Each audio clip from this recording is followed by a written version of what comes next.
हज की सुरक्षा को लेकर है। जो जानकारी मिल रही है हज की सुरक्षा को लेकर सऊदी अरब का बड़ा फैसला सामने आया है। सऊदी अरब ने भारत, पाकिस्तान समेत 14 देशों पर वीजा बैन लगा दिया है। सऊदी अरब ने पाकिस्तान समेत 14 ममालिक पर आर्जी वीजा पाबंदी लगा दी। पाबंदी का इतलाक उम्रा, बिजनेस और फैमिली वीजों पर होगा। पाबंदियां जून के बस में खत्म होने का इम्कान है। सऊदी हुकूमत ने पाकिस्तान को बाज़ाब्ता तौर पर फैसले से आगाह कर दिया। ट्रंप इंतजामिया की नई सफरी पाबंदियों के मंसूबे से 43 ममालिक के शहरी मुतासिर होने का खदशा है।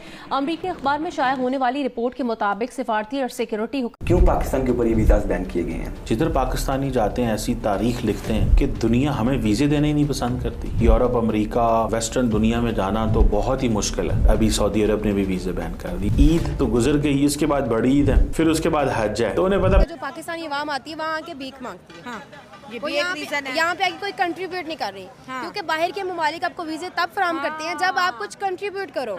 ये लोग जलते हैं पाकिस्तानियों से। पाकिस्तान में टैलेंट है, ये देखे ना, हमें भेजते हैं, कहीं भी भेज दें, आगे का रास्ता। प्रतिबंध अभी लगाने की बात सामने आ रही है। बिजनेस फैमिली वीजा के साथ ही उम्रा वीजा भी यहाँ पर बैन किया गया। इस बैन को लागू किया गया है। अस्थायी बैन इस साल हज पूरा होने तक ही जारी रहने वाला है। हज पूरा पाक अमरीका ताल्लुकात में बेहतरी। अमरीका का आला सतह का वफ्द 8 अप्रैल को पाकिस्तान का दौरा करेगा। अमरीकी महकमा खारजा के मुताबिक वफ्द की क़यादत senior bureau of South and Central Asian Eric Mayer करेंगे। दौरा पाकिस्तान में एरिक मायर आला हुकाम से मिलेंगे। इंसदादी दहशतगर्दी के लिए ताउन बढ़ाने पर बात होगी। पाक अमरीका कारोबारी मवाक़े को वुसअत देने पर तबादला ख्याल किया जाएगा। ओमान के बाद अब सऊदी अरब ने भी पाकिस्तान के लिए खतरे की घंटी बजा दी है। सऊदी अरब ने पाकिस्तानियों पर अपने वीज़ा जो है बंद कर दिए गए हैं। वजह अगर देखी जाए तो मोस्टली वजह ये होती है कि पाकिस्तानी बाहर जाके भीख मांगते हैं, इलीगल एक्टिविटीज़ में इन्वॉल्व होते हैं, और बड़ी वजह ये भी है जो वीज़ाज हमें बाहर नहीं मिलते, डंकी भी है। पाकिस्तानी इलीगल तरीके से बॉर्डर क्रॉस करके दूसरी कंट्री चले जाते हैं। और ठीक 10 दिन के बाद जो है कतर भी अपने वीज़ा जो है पाकिस्तानियों के ऊपर बैन करने जा रहा है। अवाम की तरफ बढ़ते हैं और जानते रहे कि जो हमारे इस्लामिक कंट्रीज से जहां जाना हमारे लिए बहुत ज़्यादा इजी था, आज वहां पर भी हमें बहुत ज़्यादा मुश्किलात का सामना करना पड़ रहा है। और अगर बात करें सऊदी अरब ने इंडिया के मुसलमानों पर भी जी वीज़ा जो है वो बंद कर दिए गए हैं। क्या वजूहत है? आज से पहले तो कभी सऊदी अरब ने ऐसा नहीं किया। अब अगर ऐसा हो रहा है तो इसके पीछे क्या वजूहत है? अवाम की तरफ बढ़ते हैं, जानते हैं उनकी राय। क्या करते हैं आप? हमारा वीज़ा कंसल्टेंसी स्टडी अब्रॉड का वीज़ा कंसल्टेंसी। ओहो, क्या बात है। तो मेरा भी आज टॉपिक वीज़ा से ही रिलेटेड है, तो आपसे जी हमें ज़्यादा अच्छी इन्फॉर्मेशन मिलेगी। बात हम ये कर रहे हैं कि सऊदी अरब जो कि हमारा मुस्लिम उम्मा पाकिस्तानी इराक के अंदर गायब हो गया था। हम इराक के बगदाद एयरपोर्ट पे जाते हैं तो वहाँ पे पाकिस्तानियों का पासपोर्ट ले लिया जाता है। जाएंगे। नमस्कार दोस्तों, जय हिंद दोस्तों। फिर से आप लोग के इंडिया तक एक नई वीडियो में आपका स्वागत है। दोस्तों, जैसा कि आप लोग को मालूम होगा कि सऊदी अरबिया ने 14 देशों को यानी 14 कंट्री को वीज़ा बैन कर दिया। रीज़न यही है कि जो पाकिस्तान को भी और इंडिया को, इजिप्ट को और भी सारी कंट्रियां हैं जिसमें 14 नाम है कंट्रियों का, जिसको वीज़ा बैन कर दिया गया है। वीज़ा सिर्फ रीज़न यही है कि बैन करने का सबसे बड़ा कि जो कि पब्लिक वहाँ पे जाती थी, तो सिर्फ हज के लिए चीज़ बैन किया गया है। फिर से इसको कुछ दिन के बाद इसे फिर से दोबारा से लागू कर दिया जाएगा, यानी स्टार्ट कर दिया जाएगा वीज़ा को। लेकिन वहीं पे देख लीजिए, पाकिस्तान का सबसे बड़ा पर्पज़ यही है कि बैन करने का, कि वो लोग अगर वहाँ पर काम करने जाते हैं, यहाँ पे टूरिस्ट पे जाते हैं, तो वहाँ पर सबसे बड़ा भीख मांगने का इनका काम जारी रहता है, जो कि पाकिस्तान में भी रहता है और यहाँ पे जाके अदर कंट्री में भी अपना इंसल्ट कराते हुए नज़र आते हैं, जिसकी वजह से काफ़ी चीज़ें इनको ट्रोल किया जा रहा है पाकिस्तानी मीडिया के द्वारा। आइए देखते हैं कि पाकिस्तानी मीडिया इस पर क्या चर्चा करते हुए नज़र आ रही। सबसे पहले हम लोग इसको देखेंगे। यहाँ पे ज़ायरीन का वीज़ा लेके और वहाँ जाके गायब हो जाएंगे। 30 अरब डॉलर के करीब रेमिटेंस आती है, उसमें से 7-8 अरब डॉलर तो सिर्फ और सिर्फ सऊदी अरब से आती है। जी हेलो दोस्तों, मैं हूँ कमर चीमा। उम्मीद है आप लोग ठीक होंगे। दोस्तों, सऊदी अरब और पाकिस्तान के बड़े अच्छे ताल्लुकात हैं, लेकिन पाकिस्तान के वीज़े बैन कर दिए गए। जिधर पाकिस्तानी जाते हैं ऐसी तारीख लिखते हैं, ऐसा पाकिस्तानी अपना नाम रोशन करते हैं कि दुनिया हमें वीज़े देने ही नहीं पसंद करती। हमारे पासपोर्ट के ऊपर यूरोप, अमेरिका और वेस्टर्न दुनिया में जाना तो बहुत ही मुश्किल है, इसमें कोई शक नहीं है।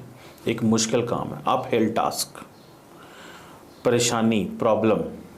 लोग जो बाहर चले गए हैं, बहुत सारे इलीगल गए हैं, लीगल भी नहीं गए हुए वहाँ पे।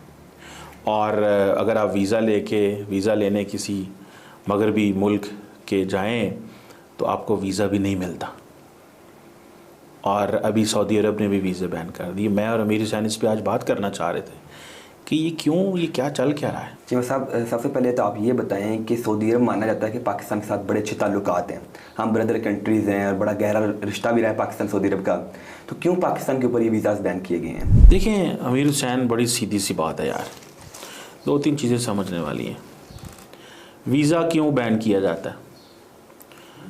वीज़ा तब बैन किया जब आप उनको ये पता होगा कि ये हमारे मुल्क आ रहे हैं। देखिए दुनिया में कितने मुल्क हैं जी? 192, 14 मुल्कों के वीज़े बैन हुए हैं, 14 मुल्कों के वीज़े।